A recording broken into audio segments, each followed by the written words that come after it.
She didn't ask, she demanded.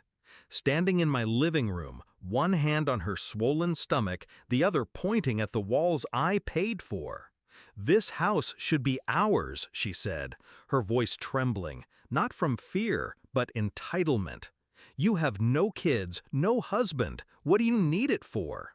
I thought it was a joke, until she leaned closer and whispered, "If you don't give it to us, I'll get rid of this baby, and everyone will know it's your fault."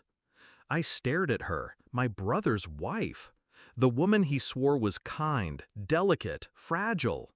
Now I saw the predator beneath the soft smile. When I refused, she didn't crumble.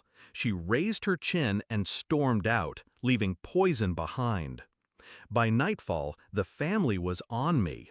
My mother's voice cut through the phone like a blade. "All you care about is yourself." My father stayed silent. My brother defended her. In their eyes, I wasn't the victim. I was the selfish one. I left the next morning. No explanations, no fight. I packed a single bag, locked the house, and drove away. They thought I was sulking. They thought I'd crawl back. They thought wrong. 2 months later, the call came. My brother, voice cracking, confessed between sobs, "She lost the baby." I said nothing. He begged me to come back. I didn't, because I already knew the truth. The signs were there long before.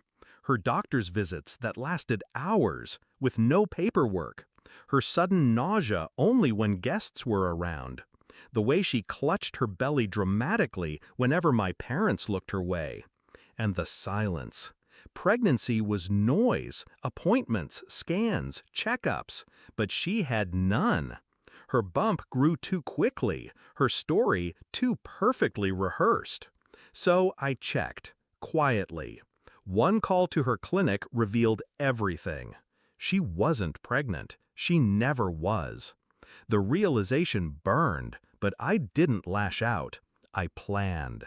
If she wanted my house, she'd get it, but not the way she imagined. I filed papers.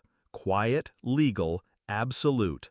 The property was transferred into a trust, not under my name, but under the name of a foundation I created weeks earlier.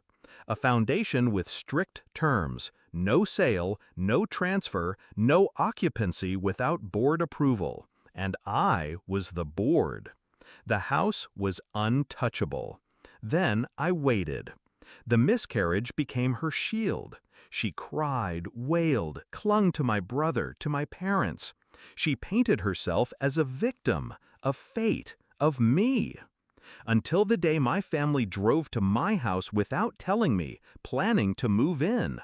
The key didn't work. The documents didn't match. And when the lawyer arrived with the foundation papers in hand, their faces cracked. The house was gone. Legally, permanently.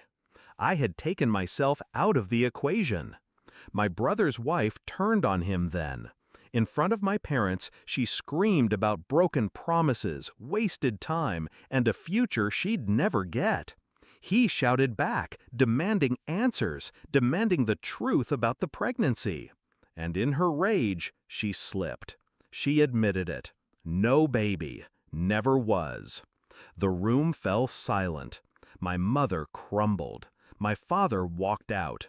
And my brother, my once blind brother, finally saw the woman he'd chosen. I wasn't there. I didn't need to be. They called me later, voices heavy with shame. Apologies, excuses, begging for forgiveness. I listened, and I let the silence stretch, the way they had when I begged them to believe me. Then I said the only words they deserved. I warned you. You chose her over me. Now you live with that choice. Click. Since then, she's gone, left my brother in debt, humiliated, alone. My parents walk on eggshells, their authority shattered. And me? I sit in my new apartment, smaller, quieter, but entirely mine. No one can take it. No one can twist it. No one can use me again. I think back to that day in my living room. Her hand on her belly, her threat disguised as sacrifice. She thought fear would break me. She thought family would bind me. But I've learned, sometimes blood doesn't mean loyalty. Sometimes it means chains. And I've cut mine clean. They lost more than a house. They lost me. And that's a debt they'll never repay.